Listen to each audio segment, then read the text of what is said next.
नमस्कार, B positive news में आपका स्वागत है। तो दोस्तों, इस वक्त हमारे साथ हैं पूर्व सांसद कैलाशो सैनी जी, जो इस वर्तमान समय में भाजपा नेत्री भी हैं।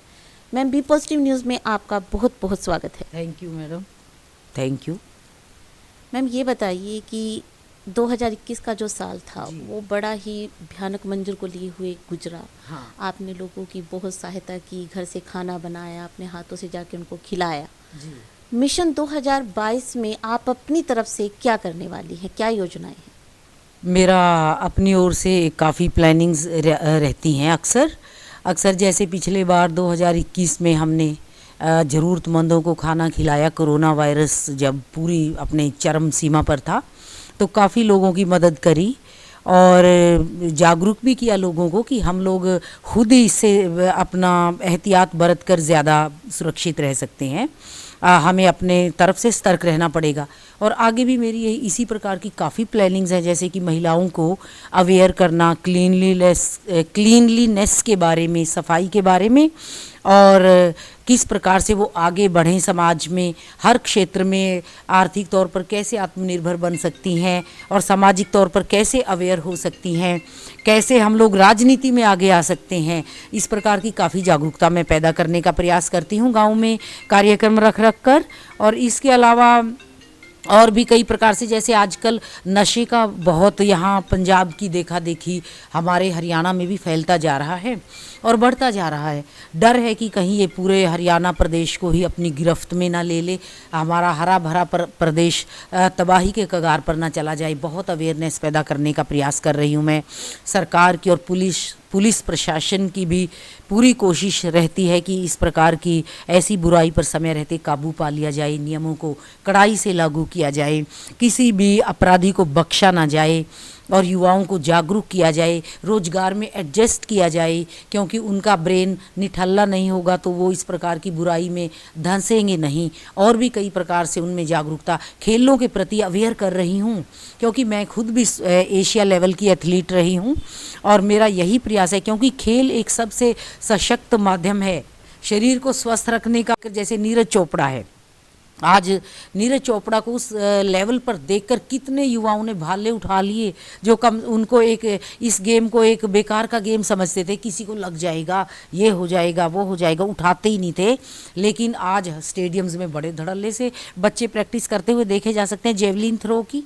और इस प्रकार से खेलों में भी करते हैं हम अवेयर उनको, और उनको इस प्रकार से भी अवेयर करते हैं कि आप नारी के प्रति समर्पित रहो, सम्मानित रहो, राष्ट्र के प्रति समर्पित रहो, because you are the leader of tomorrows. आप कल के नेता हैं, आपको कल को देश चलाना है। पहले घर तो चलाना सीखो, तभी तो देश को चलाने के काबिल बनोगे। उनको बड़ा आज क्रूशियल टाइम है, इंटरनेट ने उलझा दिया है बच्चों को, अपनी इतनी गिरफ्त में ले लिया है। हमारे रिश्ते भी बड़ी, हम एक दूसरे से इतना दूर चले गए हैं, बच्चे माँ बाप से इतना दूर चले गए हैं, वो उसी को अपना भाई बहन माँ बाप सारा कुछ उसी को डिब्बे को मान बैठे हैं। धड़ल्ले से फ़ोन देख रहे हैं जी, कोने में छुप छुप के, या कहीं भी वो जा रहे हैं, चलते चलते भी देखते हैं, दुर्घटना हो जाती है। कितने बच्चे हमारे चले जाते हैं असमय। इतना एक जवान को 16 साल तक का करने में माँ बाप का कितना खून पसीना, और माँ बाप सोचते हैं कि ये अब हमारा सहारा बनेगा, और तब वो किसी ना किसी बुराई का या तो फिर एक्सीडेंट का, दुर्घटना का, किसी अन्य वारदात का शिकार हो जाता है। इंटरनेट ने भी बड़ा हमारी सोसाइटी को ख़राब किया है। सरकार को इसके लिए भी मापदंड और कुछ पैमाने तय करने पड़ेंगे, क्योंकि ऐसे तो, क्योंकि हम पाश्चात्य सभ्यता को पूरी तरह नहीं नकल कर सकते। हम उनकी प्रगतिशील बातों को स्वामी विवेकानंद की तरह ले लें, गलत बातों को छोड़ दें, ऐसा हमारा ब्रेन, अभी ब्रेन लेवल हमारे बच्चों का उतना मैच्योर नहीं हुआ है कि हम अच्छी चीज़ें देखें। वो बुराई तो एडॉप्ट कर लेते हैं हमारे मासूम बच्चे, जो नहीं करनी चाहिए, और प्रगतिशील बातों के नज़दीक भी नहीं जा पाते हैं। यही फ़र्क है वेस्टर्न कल्चर में, वेस्टर्न लोगों में और हमारे में।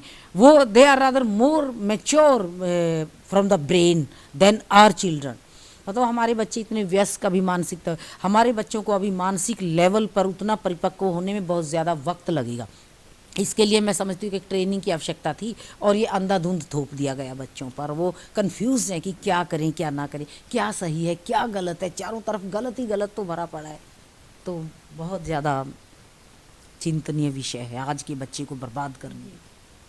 मैम ये बताइए, आप एक समृद्ध महिला भी हैं, बहुत एजुकेटेड हैं, राजनीति की तरफ आपका जो ये रुझान है वो किस मकसद के लिए है? अच्छा, राजनीति में मेरा ये तो नहीं कि मैं बड़े से बड़ा पद ले लूं या ओहदा ले लूं, बस लोगों की सेवा करने का एक ज़्यादा सशक्त माध्यम है। क्योंकि देखिए, अगर हमारा मन तो होता है सेवा करने का, पर कोई चीज़ अड़चन ना बन सके, पॉलिटिकल पावर के साथ हम ज़्यादा सर्व कर सकते हैं, बशर्ते कि हम ऑनेस्ट रहें और अपने कैरेक्टर को भी अच्छा रखें, चरित्रवान रहकर, ईमानदार रहकर अगर हम राजनीति करते हैं तो वो अच्छी है।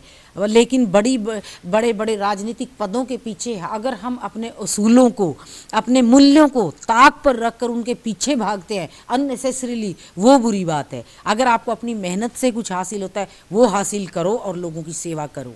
और अगर नहीं पॉलिटिकल पद आपके पीछे भाग रहे हैं या किसी कारणवश आपको नहीं मिल रहा है, तो भी आप अपने जज्बे को दबने ना दें, जैसे कि मैं दबने नहीं देती। मैं उसके बिना भी सेवा कर सकती हूँ, और अगर मिलेगा तो भी कर सकती हूँ, हर लेवल पे कर सकती हूँ। अपने अंदर कॉन्फिडेंस और चरित्र की ताकत, मैंने तो ये देखा है कि अगर आपके पास कैरेक्टर की ताकत नहीं, आप कुछ नहीं कर सकते, जीरो हो आप हर चीज़ में। अगर आप चरित्र को लेकर चलते हो और ईमानदारी नहीं है तब भी शून्य है। ईमानदारी के बगैर भी नहीं, कोई कर ही नहीं सकता किसी के लिए, क्योंकि वो उसी से ही खाने की सोचेगा, चाहे कोई कितना भी गरीब हो। कितने रोते बिलखते लोग फिरते हैं इस हमारे समाज में, कई बार देखते हैं हम। दीन है, दरिद्र है, उसे मदद की ज़रूरत है, लेकिन जो लालची पॉलिटिशियन होगा पहले उसी की तरफ देखा कि मैं इससे क्या फ़ायदा उठा सकता हूँ।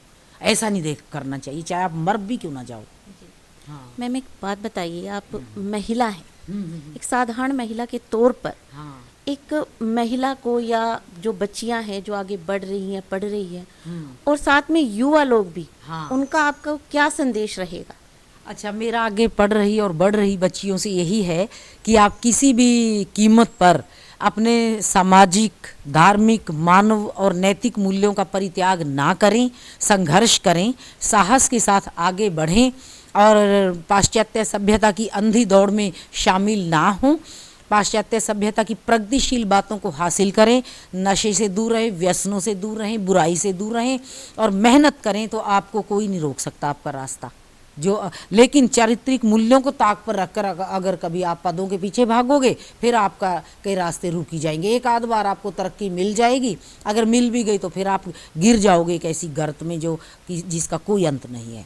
बच्चों को यही मेरा संदेश है कि मूल्यों को कायम रखें, चरित्र को जिंदा रखें। भले ही आज दुनिया 21वीं सदी में प्रवेश कर गई है, भले ही आज इलॉन मस्क जैसे लोग चांद पर कॉलोनी बनाने की बात कर रहे हैं, मगर फिर भी वो उसके इलॉन मस्क के कई हिस्ट्री मैंने पढ़ी है, उसकी स्टोरी, चरित्र का बल है। वो नशा नहीं करता, वो शराब नहीं पीता, उसने कहता है मैंने काम को ही अपना जुनून बना लिया है, नशा बना लिया है। ऐसा बनाओ ना, चरित्र कायम रखो। जब अमेरिका का एक बंदा इतना ज़्यादा वेस्टर्न कल्चर की सिर्फ अच्छाई को लेकर के चांद तक पहुंच रहा है, तो हम क्यों नहीं पहुंच सकते?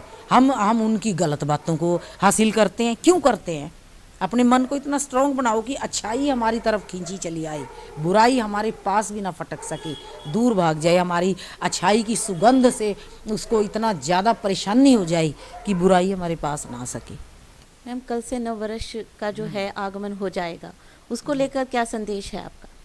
नव वर्ष की पूर्व संध्या पर मेरा संपूर्ण देशवासियों को भाजपा नेत्री के रूप में और एक सामाजिक कार्यकर्ता के रूप में, सामाजिक महिला के नाते मैं पूरे देशवासियों को अपनी हार्दिक शुभकामनाएं भेंट करती हूं और ईश्वर से ये प्रार्थना करती हूं कि मेरे देशवासियों को 21वीं सदी में समृद्ध, संपन्न और प्रगतिशील बना करके एक मजबूत राष्ट्र के रूप में दूसरे देशों के समक्ष अंतर्राष्ट्रीय मंच पर परमेश्वर खड़ा करे।